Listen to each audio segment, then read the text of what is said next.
Olá pessoal, então nesse vídeo vamos tratar dos fundamentos filosóficos que embasam as disciplinas sob minha responsabilidade.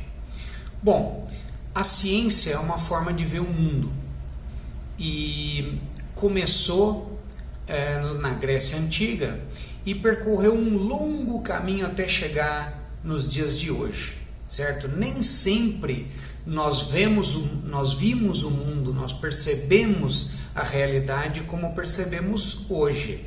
Então esse foi um processo que foi crescendo e se especializando e se aperfeiçoando ao longo do tempo, tá bom? Então é sobre isso que eu quero tratar com vocês hoje, e entender esse caminho faz entender como nós vemos o mundo hoje, tá ok? Então, bom, isso começa na Grécia, há mais ou menos 2.550 anos atrás, certo? Não especificamente na Grécia, numa região que ficou conhecida como Jônia, seria noroeste da antiga Constantinopla, hoje Istambul, lá na Turquia, certo? Mas que era parte do Império Grego. O que se diz é que nessa região da Jônia havia uma espiritualidade que entendia Deus como um ente eterno, imutável, né? E essa percepção é que deu origem à máxima de que a ciência ela vê o que está por trás das aparências cambiantes das coisas. Assim dizia o nosso querido Milton Vargas, adorava dizer isso, né? Uma das primeiras disputas, vamos dizer assim, filosóficas, se dava por Heráclito de um lado e Parmênides por outro, né? Então Heráclito dizia assim: olha, as coisas elas mudam o tempo todo, então as coisas são cambiantes e os nossos sentidos não conseguem perceber outra coisa senão puro movimento, puro processo, a ideia de processo. Tá? Isso não está errado em si, é uma maneira de ver o mundo. As ciências naturais hoje usam muito essa visão, certo? De entender processos, certo? E não de fixar uma coisa, né? Mas naquele momento a visão de Parmênides é que foi importante, porque ao definir que as coisas são imutáveis, constantes e perenes, é que se pôde iniciar o estudo das coisas, porque se elas estão sempre mudando, para que estudar? Né? Essa era a questão da época. Eles estavam na frente de um rio e o Heráclito disse: olha, tá vendo aí? Como é que nós vamos estudar o rio? A cada momento a água é diferente, ou até nós também somos diferentes. É quando Parmênides responde: tá, mas nós não vamos estudar o que nós estamos vendo, nós vamos estudar o que está por trás do que nós estamos vendo, por trás das aparências cambiantes das coisas. Então, o principal exemplo acho que é aquele processo da fotossíntese.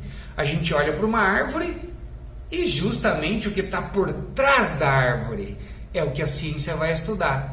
Por exemplo, a fotossíntese. Ninguém vê, sente, cheira a fotossíntese, mas ela está lá. Então, dentro dessa escola de pensamento vem Pitágoras. Pitágoras, numa lógica de contemplação da natureza, ele começa a perceber que existem formas eternas. Olha o eterno aí de novo, importante. E existem formas imutáveis. Então ele parte de uma contemplação da natureza e vai para uma abstração da natureza. Então o produto da abstração geométrica de Pitágoras são essas formas que nós conhecemos hoje: triângulos, retângulos, quadrados, losangos, círculos, esferas, enfim. Tudo isso que é incrível. Pitágoras, contemplando o mundo natural, abstraiu essas formas eternas e criou com isso a geometria, a matemática. As propriedades de cada uma dessas figuras geométricas abstraídas da natureza também são evolução fazem parte da evolução da matemática. Então, as propriedades matemáticas do triângulo retângulo, não é isso? Aquela coisa da Bhaskara, certo? Também isso são abstrações, são propriedades matemáticas, propriedades formais das formas geométricas. Interessante também dizer que quando a gente fala Pitágoras, não quer dizer que tudo que foi produzido foi por ele. Na verdade, haviam escolas, né, de pensamento. Então, quando a gente fala Pitágoras, seria uma escola de Pitágoras. Bom, depois de Pitágoras, o importante é falar sobre Sócrates. Já estamos aí pelo ano 2400 antes de Cristo, tá? Então, Sócrates, e o incrível de Sócrates é que ele consegue reunir várias escolas de pensamento que estavam dispersas ali pela Grécia. Sócrates já está em Atenas nesse momento, certo?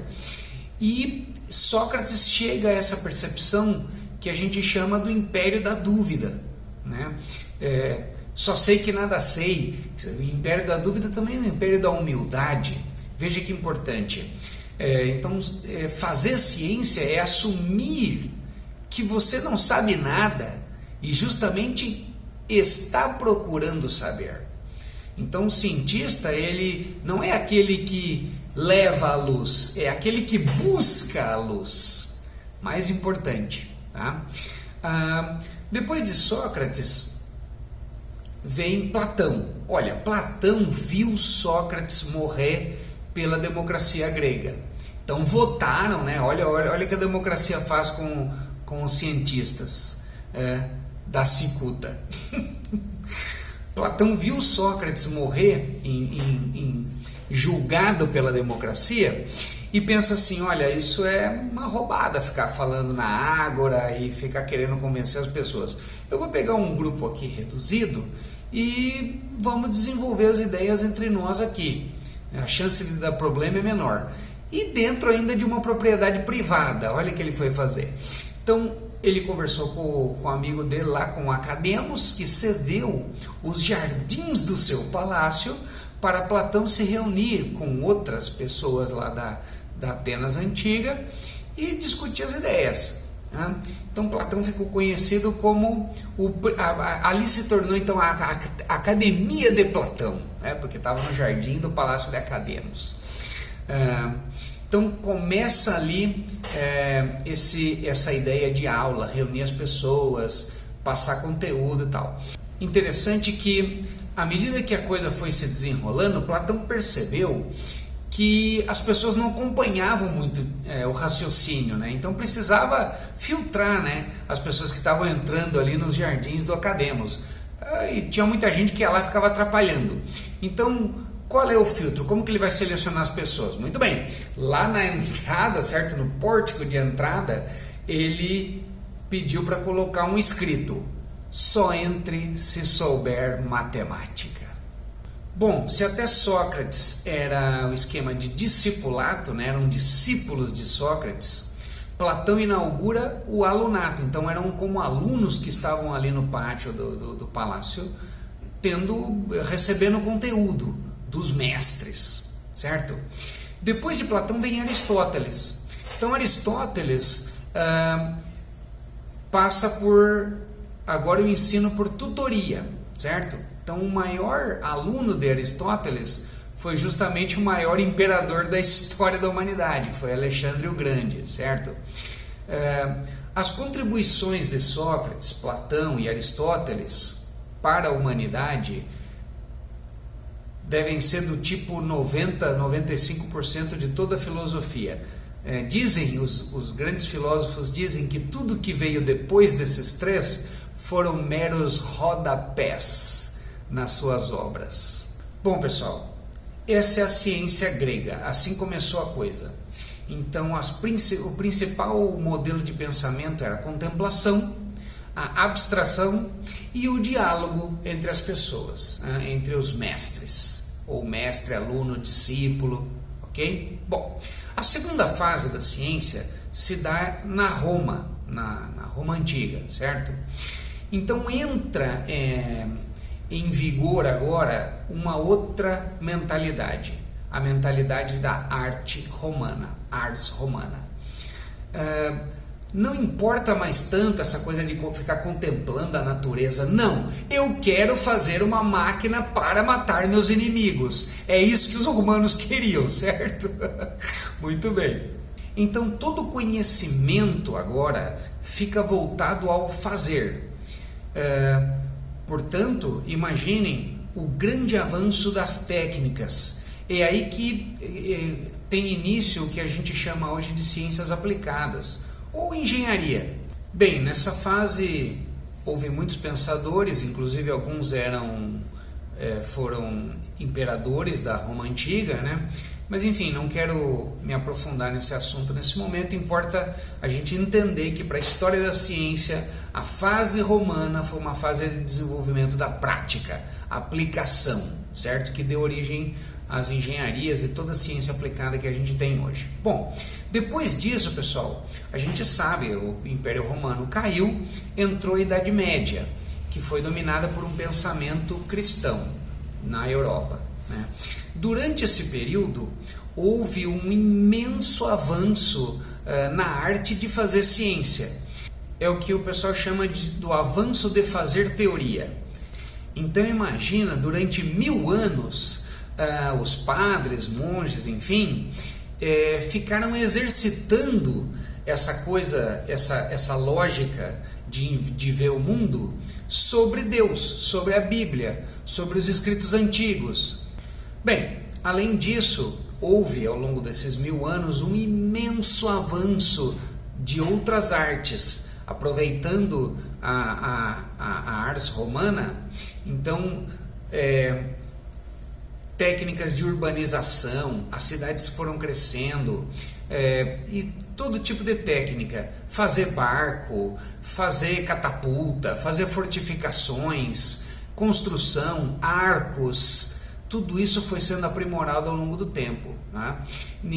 Ninguém sai das galés gregas para a caravela portuguesa do nada, certo, pessoal? Houve uma evolução tremenda nesses 1000 anos aí de história, tá bom? Então, bom, na fase da Idade Média, o que fica para a história da ciência de importante é que havia a percepção de que havia um saber prévio, né? Então haviam mestres, esses mestres é que nos passavam esse saber prévio que estava basicamente na Bíblia e a qual era interpretada usando lógica de Aristóteles. Essa foi inaugurada por São Tomás de Aquino, né? Antes de São Tomás de Aquino não se entendia pela lógica, se entendia pela lógica de Aristóteles, se entendia pelas ideias de Platão. À medida que no mundo ocidental, entenda-se como Grécia, Europa, tal, o interesse ficou em estudar a Bíblia do ponto de vista científico, no mundo árabe e principalmente na Ásia Menor, ali aquela região norte da Turquia, tal, o interesse científico permaneceu outro, porque haviam outras religiões, outra estruturação social. Então, nesse ambiente, aparece um sujeito que chama Al-Khwarizmi. Lembraram de alguma coisa?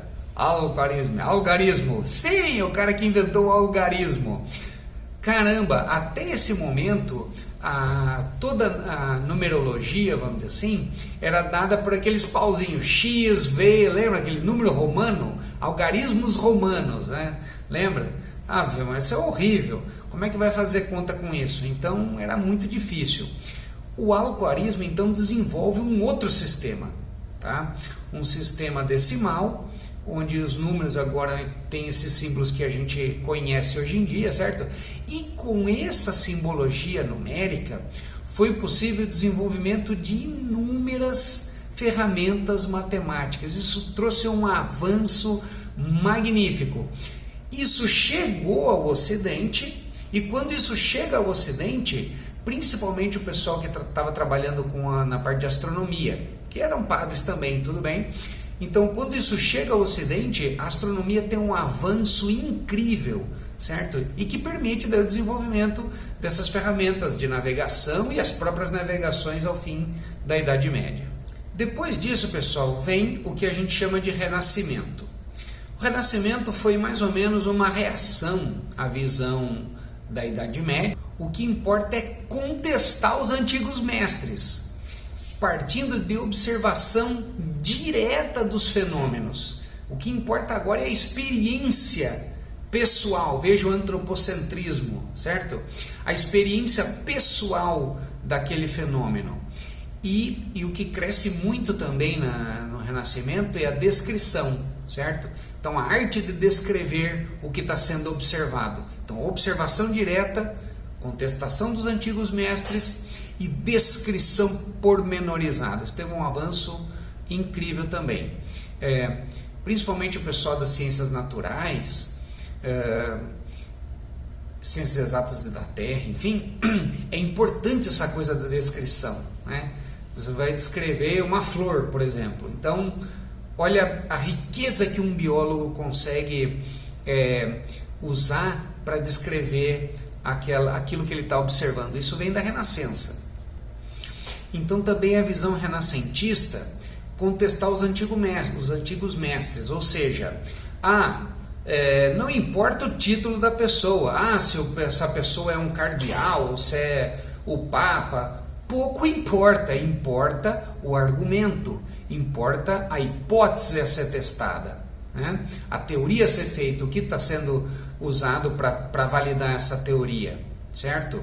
Então hoje seria, por exemplo, o cara tem um título de doutor, e daí que o cara tem? O cara fez pós-doutorado, e daí? O cara tem um título, ganhou o prêmio Nobel, e daí que o cara? Não importa nada, importa só a teoria, ela é válida ou não, você encontra refutação ou não, certo? O que ela explica da realidade? Ela explica uma parte assim, uma parte maior, explica toda a realidade? É difícil, né? Não tem nenhuma teoria que explique toda a realidade. Bom, o grande expoente dessa visão renascentista é o famoso Leonardo da Vinci, certo? Pega lá os desenhos que ele fazia, vejam como é muitíssimo detalhado, né? Em outras expressões artísticas você vai encontrar também essa visão renascentista, por exemplo, no Barroco, né?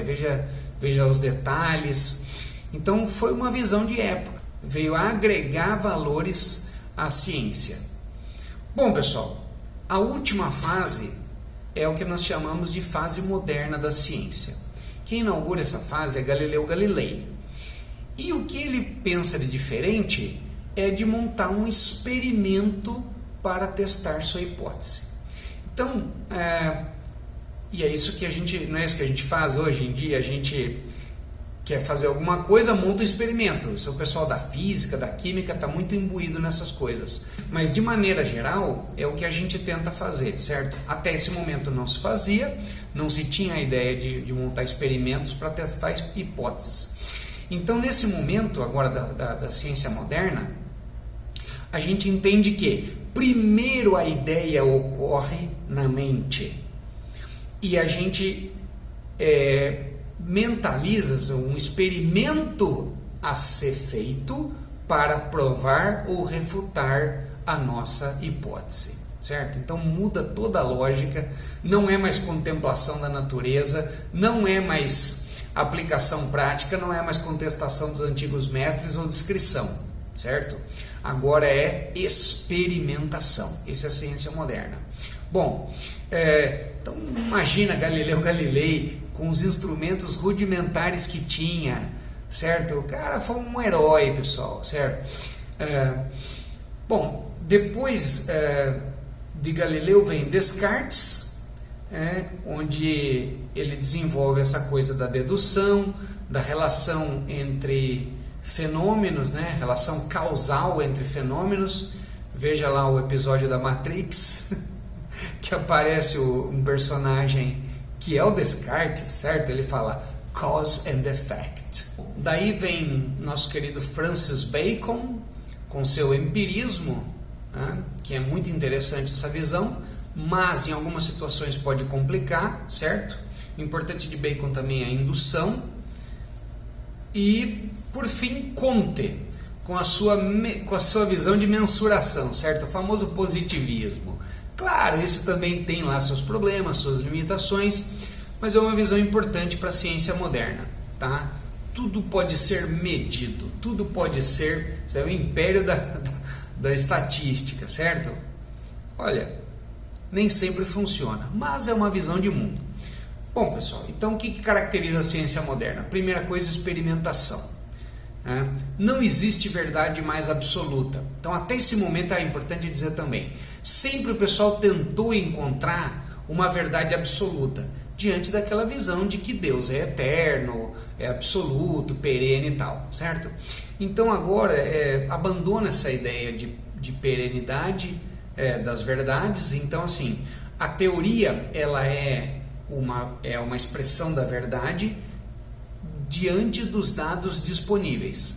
Se a gente consegue mudar o experimento ou consegue obter outros dados, essa verdade pode mudar, certo? Então, o que se entende como teoria hoje?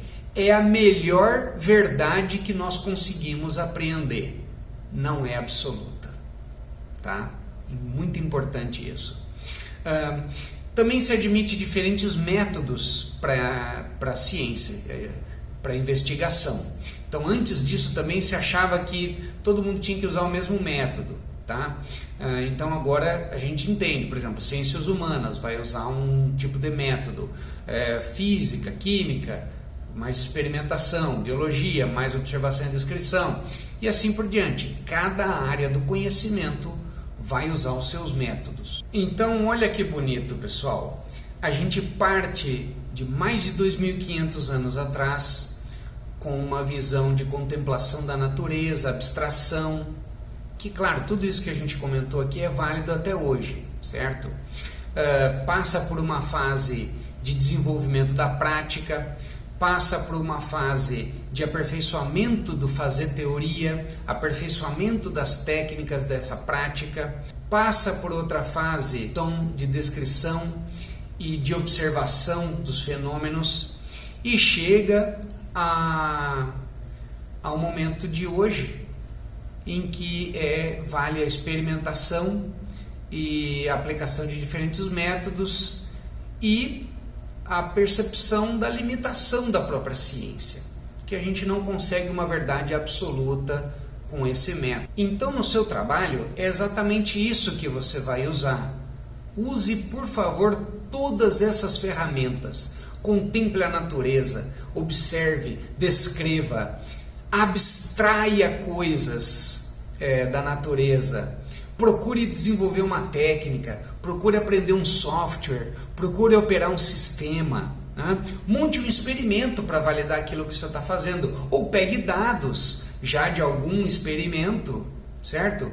Pode ser dados oficiais sobre algum fenômeno que você está querendo estudar. Monte o seu modelo, abstraia, crie um modelo matemático.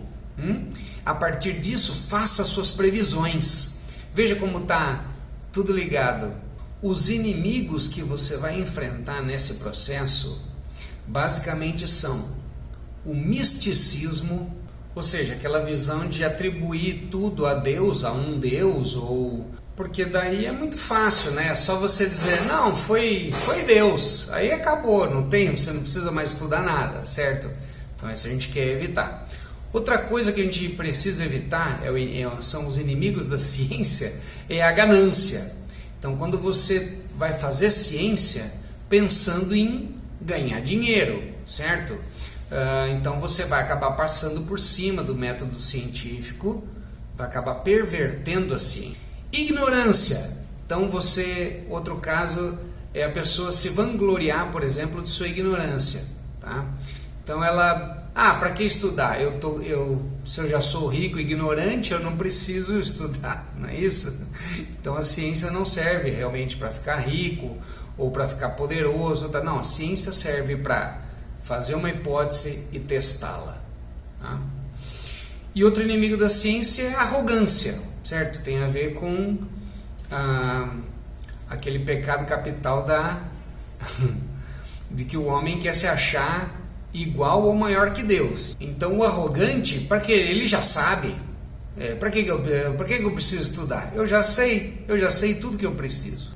Outros inimigos são identificados por Bacon, né, como os ídolos de Francis Bacon. Então veja, são os ídolos, ele chama de tribo, caverna, foro e teatro. Tem a ver com o quê? Olha, a tribo é aquele problema de generalizar uma amostra, generalizar uma coisa a partir de uma amostra diminuta. Ou seja, eu não sei nada, eu estou restrito àquela tribo, um caso super particular, mas não, agora eu quero saber que eu sei, eu quero dizer que eu sei tudo, tá? É um ídolo, tá errado. O mito da caverna, o ídolo da caverna, que é inferir de forma irrefletida. Ou seja, eu estou fechado na minha caverna, eu não sei de nada. Tá? O que eu sei é pouco, eu vejo curto, mas eu quero dizer que não, agora eu sei de tudo, eu estou inferindo coisa lá do outro lado do mundo se eu nem sei. Tá?